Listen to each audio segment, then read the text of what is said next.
Hi folks, Puffin here. Thanks for tuning in for another edition of Puffin's Pothead Passages. I believe this is the 11th or 12th, but I think it's the 11th number one, so check out the other ones if you haven't seen them yet, and thank you for watching. I think today I'm going to do another reading from the Gospels of the Bible, so I'll get to that in just a minute. But before I do, I wanted to do a quick word on the pothead part. Because I often mention the strain I've been smoking. In this case, I have a new strain called Durban Kush. I get all my herb from the Live Well store. You can see their logo there. And the Durban Kush is a good strain. It's more mellow than the other ones that I get from there. It's a sativa dominant strain. And here's an example of what it looks like. I realize people who smoke herbs, I kind of think you kind of know what I'm talking about if I mention these things, and have the idea of what a sativa is and all this stuff. But figure we still like talking about it and seeing it, so I wanted to show that off. And for people that don't smoke herbs, you just might be interested in it and curious about it. So this one is very nice and relaxing, and I noticed last night that when I tried one of another sativa, it's a little bit stronger at 22%, whereas 21%, the other one was 17. This one's called Lemon OG Haze number 7. The other one was called Durban Kush. And then this Lemon OG is a more sativa thing. I don't have very much of it left, so I'll show the biggest chunk I have left. But this one is a lot more high-minded, I would say. That after smoking some of this last night, I had a great conversation about the Garden of Eden, which made me want to start by smoking this older type, the Lemon OG, today. And these are all like $100 an ounce at the Live Well store, so with tax that goes to the state of Colorado, $120 an ounce. And then I'll tip like $20 is I think a good idea too. You can tip whatever you want, but it's nice to tip, and I feel like at that price, you can afford to tip. And just always good to tip. So, having said all that, I did want to start with the headier, higher-minded thing, and my mind was racing, and I tried some of the other kind as well to relax a little bit. And to get to the passage, I'll just pick randomly, as I always do, but from the Gospels, because it's what I'm a little more familiar with. Sorry, notification popping up there. So here we go. This is from Matthew 10. And when he had called unto him his 12 disciples, he gave them power against unclean spirits, to cast them out, and to heal all manner of sickness and all manner of disease. Now the names of the 12 apostles are these. So this is the introduction of the 12 apostles. The first, Simon, who is called Peter, and Andrew his brother, James the son of Zebedee, and John his brother, Philip and Bartholomew, Thomas and Matthew the publican, James the son of Alphaeus, and Labius, whose surname was Thaddeus, Simon the Canaanite, and Judas Iscariot, who also betrayed him. These 12 Jesus sent forth, and commanded them, saying, Go not into the way of the Gentiles, and into any city of the Samaritans enter ye not, but go rather to the lost sheep of the house of Israel. As ye go, preach, saying, The kingdom of heaven is at hand. So I'm going to come back to the words of Jesus in just a minute. But first, it's interesting that when he calls these disciples, he's given them, in this introduction anyway, he's already given them these powers to heal sickness and cast out demons. And he's telling them where to go to use these powers in this next part. But the listing of the 12 disciples, one of them's called the first, and then the other one's called his brother. That's Simon, who is also called Peter, and Andrew his brother, James the son of Zebedee, and John his brother. So 2 pairs of brothers, and they're mentioned, one of which in reference to being the first, or the first called, but the first, and these other 2 in reference to who their father was, Zebedee. Like, I don't know if we're supposed to know who Zebedee was, but it's the same as later on, they have one person, Labius, whose surname was Thaddeus. So Labius Thaddeus. I mean, are they mentioning that just because it's a cool name, because it rhymes, Or again, are you supposed to know who the Thaddeus family were? Why do those names stand out, or why does that father stand out? They don't mention anybody else's father, so it's just an interesting thing to note. Matthew the publican. I don't know what a publican is. It seems like a publican, it makes me think of like a politician or something, but it seems like in the context I've seen it in these readings, a publican is like somebody who gets drunk or somebody who like hangs out in the pubs, or somebody who's, what people today would call a lowlife or something. Is, he hangs out with the publicans is supposed to be like an insult. So it's interesting that that person's profession or character is mentioned, whereas the other ones aren't necessarily. They may be mentioned by their by some various other associations. Simon the Canaanite. So because this guy's from the land of Canaan, he's, that bears mention. And again, I don't know why. What is it about the land of Canaan that makes that the case? And Judas Iscariot, who also betrayed him. The only one who's mentioned by something that they do or would do in the future is Judas. Now, I think it's interesting I turned to this page. I just published my book, The Art of Betrayal by God, on the Ides of March, March 15th, 2021. The next day, or the day after that, the news came out that they discovered more Dead Sea Scrolls. Now, of course, The Art of Betrayal by God, the book is going to include discussion of Judas and the Gospel of Judas, which was the last Dead Sea Scroll found 60 years ago, or 70 years ago. And it wasn't revealed, it was hid away or lost kind of again, but it wasn't revealed until 2015 or 2006, so 15 years ago. And then it wasn't revealed to me, the big secret that Judas didn't betray Jesus. That's not a secret, that's in the Gospel, that's been revealed. But what was revealed to me was that since Judas didn't betray Jesus, Judas didn't want a military solution. He was just doing what Jesus said. So all the path of Christianity has gone on supporting military solutions has been a huge betrayal of Jesus, the same one we accuse Judas of, but are actually guilty of ourselves. It needs to be undone.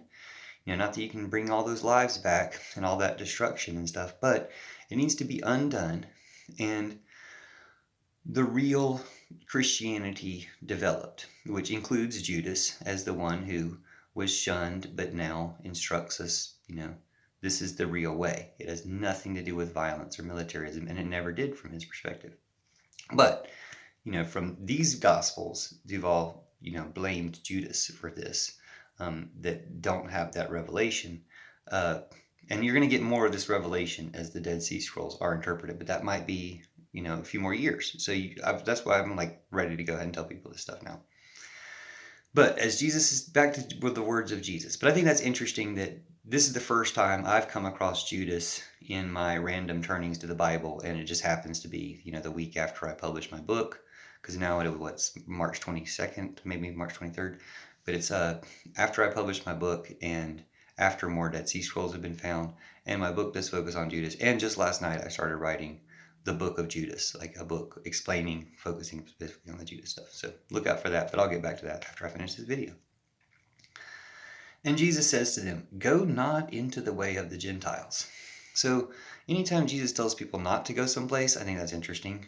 In this case, it seems like he wants to focus their attentions on this group of people who he calls "go to the lost sheep of the house of Israel," which seems to be a reference to the Jewish people and the Jewish people lost sheep who are scattered amongst these other communities instead of in this more predominantly Jewish community. I'm assuming, but it could mean something else. "As ye go, preach, saying, the kingdom of heaven is at hand."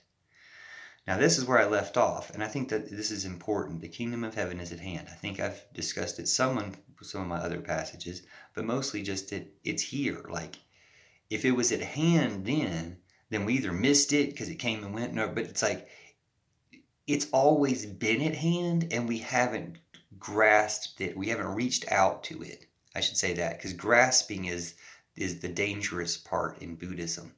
Buddhism isn't actually against desire. I found this out in a Buddhism class where they said that the better interpretation is Buddhism is against the grasping nature of desire. Desires are fine and great if they can be attained in good ways and achieved and enjoyed. But trying to hold on to them after they're over, when they're going away, or trying to grasp at the ones you can't have or can't have yet, and hurting over that grasping, that's where the suffering comes from. So when I say the kingdom of heaven is at hand, we don't need to grasp it. We don't need to grasp it. The kingdom of heaven is at hand. We need to reach out for it, because the kingdom of heaven will draw us in. It's like saving us from drowning. But go rather to the lost sheep, and as you go, preach, saying, the kingdom of heaven is at hand. Heal the sick, cleanse the lepers, raise the dead, cast out devils. Freely ye have received, freely give. Did they not really take that advice very well? Because as far as I know, Jesus raises the dead, and maybe an apostle does later on. I haven't read it all, but maybe an apostle raises the dead. But it seems like if they raise the dead a lot, and there's a lot of dead, there's plenty to work with. If they raise the dead a lot, it would be worth mentioning. Why is that like a big trick that that they hold back? Or maybe they did a whole bunch of that, and it just doesn't get mentioned, or maybe they did a bunch and I missed it. But it does seem like some of this isn't lived up to. Some of this is bestowed, and the potential isn't fulfilled. Provide neither gold nor silver nor brass in your purses. I don't know who I'm looking at right now, but if I'm looking at you, provide neither, just saying, don't carry money, don't worry about money, don't have money. This is the Oz message. Like, I've left Christianity for a fairy path, which I was inspired to by the books of L. Frank Baum and The Wizard of Oz, which I think Puffin's Pothead Passages number 9 is a reading from an Oz book, Dorothy and the Wizard and Oz, by L. Frank Baum. But in Oz, which is the future, in my understanding, the Oz is like a prophecy of what future reality will be like. There's no money and there's no war. They don't exist. These things don't exist anymore. War doesn't exist, and money doesn't exist. And so much to say about that. But Jesus said it from 2,000 years ago, and people didn't take the advice and live up to it. Some people surely do live without money. And you can say, well, how do they do that? Well, they do. So some people do live without money. Like, I met a Buddhist monk in my classes at UGA who, lives without money. He walks everywhere he goes, stuff like that. And a lot of hippie types, lots of people do live without money. People do live up to this, or the naturalists. People do live up to this thing, and just people who live in different cultures around the world. When I say these things, I'm like thinking from the American perspective, but people who live in different cultures around the world, there are people who live without money. And if we were all living without money, it would be so much of a better world. You wouldn't have war. So, but again, that's an Oz thing that I'll focus on with more Oz videos. But it's also a Jesus thing. He's telling them, don't bother with the money. Don't bother with your purses. Nor scrip for your journey, neither 2 coats. Scrip for your journey. I don't know what scrip is. Maybe just a plan. Don't even worry about where you're going. So that's some real hippie stuff, some real wanderer kind of stuff. Neither 2 coats, neither shoes. Don't worry about where you're going, with the exception of these are the people you're trying to meet, and these are the places you're trying to go and avoid going. Nor scrip for your journey, neither 2 coats, neither shoes, nor yet staves, for the workman is worthy of his meat. Basically saying to carry, it's another Buddhist principle where they carry a bowl around, and when someone gives them food before noon, they eat it, and then they go about their other stuff.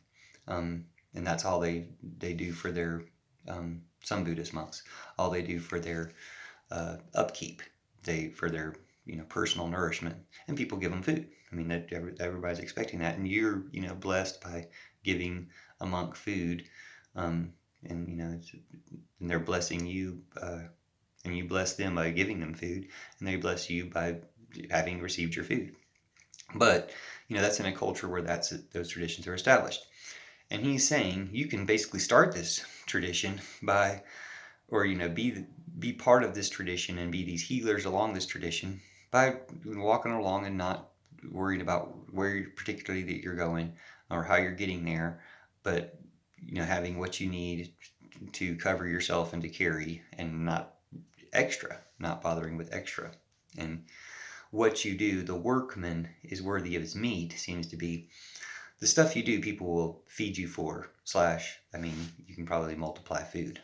And into whatsoever city or town ye enter, inquire who in it is worthy, and there abide till ye go thence. I think I might have read this passage before. And when you come to an house, salute it.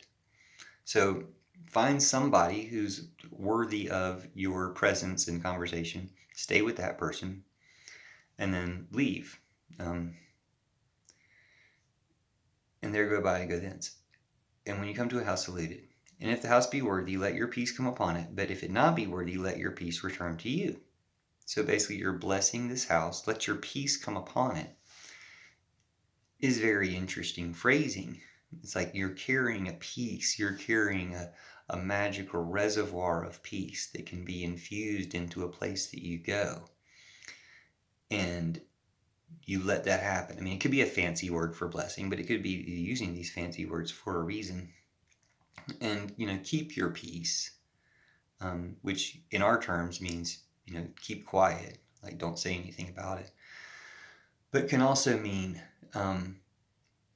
keep, your blessing and your focus and your energy to yourself if the house is not worthy, if they offend you in their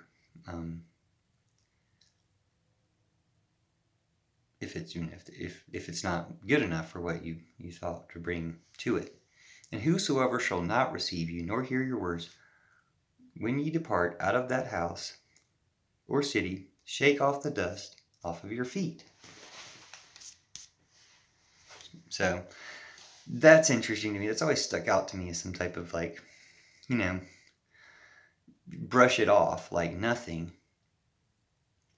But also something about dismissing it, not letting it stick with you, not letting that dirt stick with you.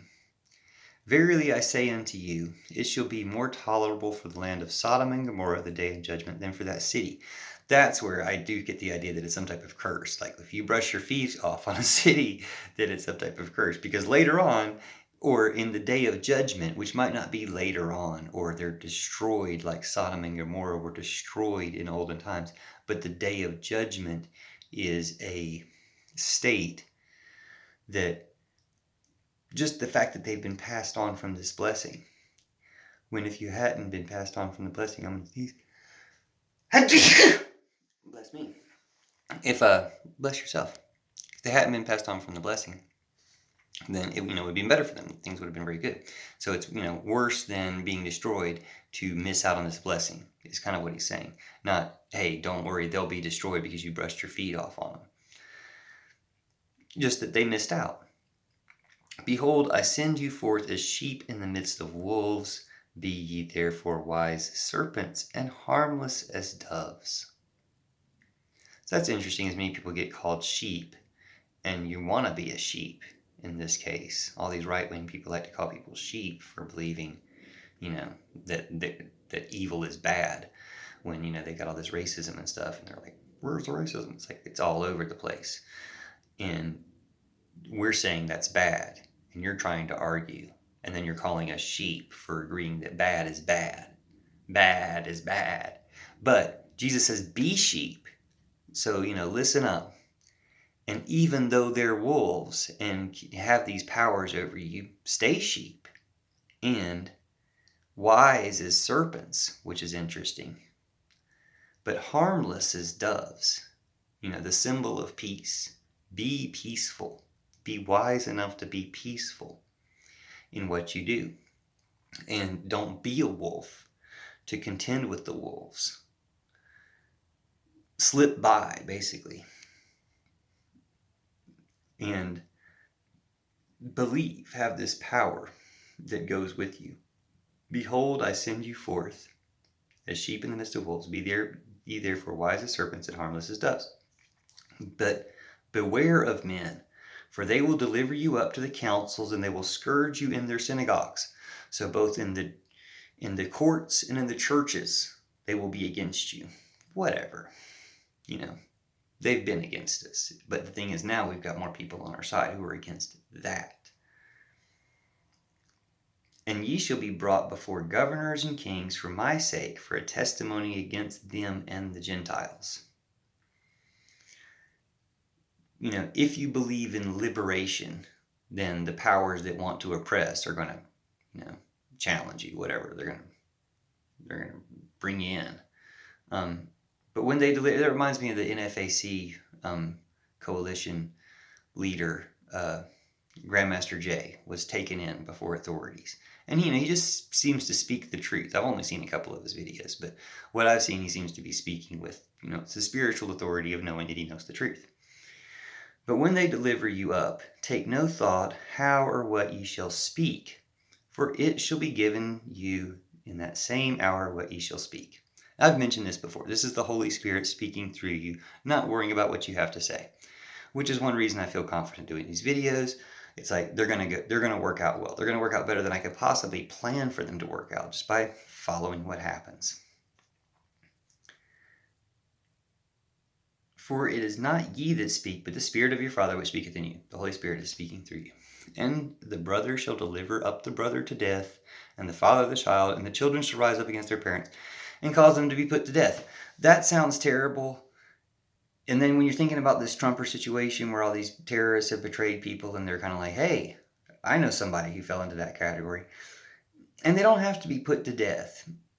The delivering the brother up to death, that doesn't have to be, like, he's just finished criticizing you being brought before the courts.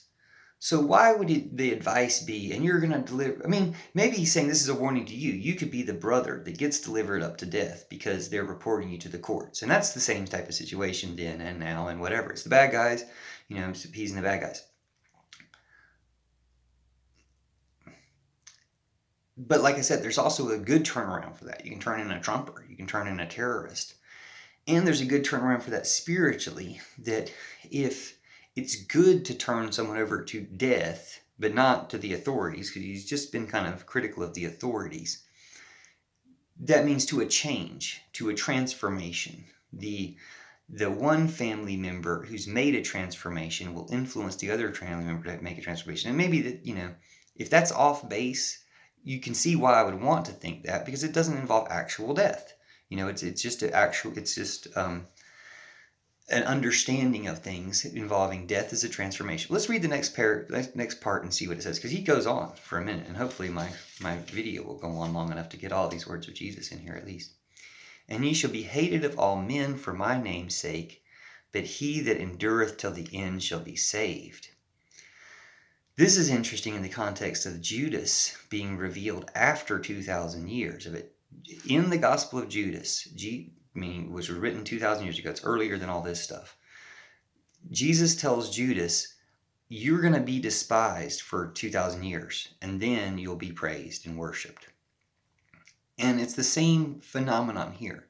You'll be hated for the message, but then you'll be honored. But he that endureth to the end shall be saved. But when they persecute you in this city, flee ye into another. So that does seem to suggest that delivering people unto death is, hey, even the people closest to you will turn you in for these messages. So kind of a warning. But also saying, because I've warned you, don't get killed. Don't let them get you. Flee. So fleeing is good. But when they persecute you in the city, flee into another. For verily I say to you, you should not have gone over cities of Israel until you should not have gone over the cities of Israel till the Son of Man be come. Again, this has got some other context within that culture and belief system that I'm not aware of, so I would kind of diminish it by attempting it. But it does seem to say, you will connect with this spiritual family before some event. But if that event, part of the Judas prophecy is that the rest of the stuff will be revealed in 2,000 years. So if this is still the time, so a lot of people have waited on a second coming of Jesus. I've always thought of it as being something that happens more continuously. Jesus comes back. Like there's always this returning. That's what I call Lady Gaga, the multiple orgasm of Christ. Like the many, many comings of the spiritual energy. But looking for an event that is, now things, this could be it. Like Judas has told us to scrap all the military stuff and move forward. And once we do that, that is a new era that we haven't had before, and what we could be waiting for Jesus to establish his kingdom on earth, and the kingdom of heaven at hand being the kingdom of heaven on earth. And it's really obvious. No war, no military, no violence. You just cut it all out, root it all out, and root out all the different nodes of the networks of it. Cast it off like a net. Anyway, back to the Bible. The disciple is not above his master, nor the servant above his Lord. It is enough for the disciple that he be as his master and the servant as his Lord. It's almost like you don't have to make decisions on this path, because like you're free to follow goodness. Like goodness is your guide, you're part of goodness, and you go with it, and it's like ready to go. It's all waiting for you. It's all laid out for you. Is the way I feel about that passage. You don't have to be more masterful, because a lot of like bad paths of magic are like, or like the dark side and the Force in Star Wars is I'm going to control life and death. I'm going to control more than is my share to control. I'm going to exert my control over the divine. And if that's not it, if it's like, hey, I'm going to be part of what the goddess or Mother Nature or whatever good gods you believe in, if I'm going to be part of that, then we're good to go. And that's the Force being with the Force instead of trying to outside and manipulate the whole thing. That's what's evil about the dark side of the Force, or what's bad about dark magic. If you've seen like Jafar or all the cartoons about an evil magician. It's all because they're trying to wield some power stronger than, joining with a great power. It is enough to be disciple, to be as his master and servant as his Lord. If they have called the master of the house Beelzebub, how much more shall they call them of his household? So like he's saying, they've already called me Beelzebub. So they're going to call you guys the devil and all this other stuff. It's really ironic that, did that happen? Yeah, somewhat, but is it going to happen in a whole nother deeper level now that Judas has been revealed?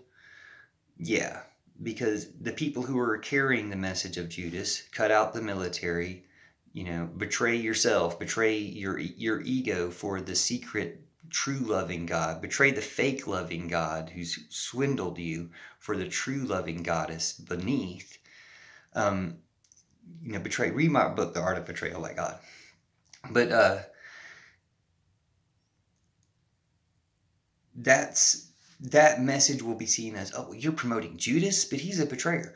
No, it was a mystery, and now the mystery is being revealed. But, they'll call you that for a little while, is what he's saying.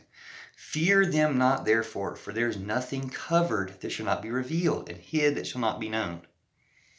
I haven't read this recently, just brought it up. I didn't reread that part before I said what I just said. This is just how this works. It's true. What was hidden, and was hidden for a reason for some long period of time, is being revealed. And more that was just hidden, it's just being revealed in the cave of horrors. It's going to be a horror for patriarchy. It's going to be a horror for oppression. But it's going to be a hope for the humanity, for the heart, for everyone's love and kindness in the world. What I tell you in darkness, that ye speak in light, that ye speak in light. And what you hear in the ear, that preach upon the housetops. That is emphasized in those phrases. But what I tell you in the darkness, speak in the light. What you hear in the ear, what I whisper to you in secret, you can proclaim from the housetops. That seems to be true in the literal sense. This will actually happen. You'll hear these secrets from Jesus and get to tell people in public. But it also seems like there's some mystical meaning to that. that you'll hear things in the ear. You know, it's just kind of like the way the Holy Spirit speaks through you. What you hear in darkness, like within you, you'll be able to say without. You'll be able to express the things that are inspired within yourself, which is darkness because it's, inside. But I mean, I guess you could say, well, this is the internal light that lights up the inner darkness. So a lot of good stuff in here, and too much for me to, I'm kind of rushing to get to the end of the passage before my time runs out on my phone. And fear not them which kill the body, but are able to kill the soul. But rather fear him which is able to destroy both soul and body, but are not able to kill the soul. Rather fear him that is both able to destroy both soul and body in hell. Let's just finish reading it. Are not 2 sparrows sold for a farthing, and one of them shall fall to the ground without your Father? But the very hairs of your head are all numbered. I do feel like I read this in a previous edition too, but maybe it was another version of the same speech. But the very hairs of your head are all numbered. Fear ye not, therefore, ye are more valuable than many sparrows. Whosoever therefore shall confess me before men, him will I confess also. Believe my Father which is in heaven. Just, hey, if you tell them about me, I'll tell them about you. I will take your side if you've taken my side. But a second ago he said, and when some people hear you take my side, they're going to call you the devil, because they've called me the devil. So, or Beelzebub in this case. So, yeah, I'm taking the side of Jesus, which I take as firmly against the devil, who I do believe has been correctly identified as Trump, Putin, the oil companies, the man, the system. So yeah, I'm on Jesus' side, that Jesus, the one who's completely against that. So that's the side I've taken, and I'm sticking with it. I've always been on that side. But now I'm taking Jesus back with me on that side, because I wasn't that focused on, I guess I've always been somewhat focused on Jesus, but not in this public sense of, hey, I can tell you guys something you might need to know about Jesus. Jesus sent me to save you from Q, is something I tell him in the chat rooms. Or, Church of Judas is open. Everyone's welcome. Whosoever shall deny me before men, him I'll also deny before my Father which is in heaven. Think not that I am come to send peace on earth. I came not to send peace, but a sword. That's very difficult, because I'm sitting here saying I'm for the Jesus that's all about peace and not about violence. But let's see what it means by the further words. For I am come to set a man at variance against his father, and the daughter against her mother, and the daughter-in-law against her mother-in-law, and a man's foes shall be they of his own household, which harkens back to they might report on you. They might turn you in for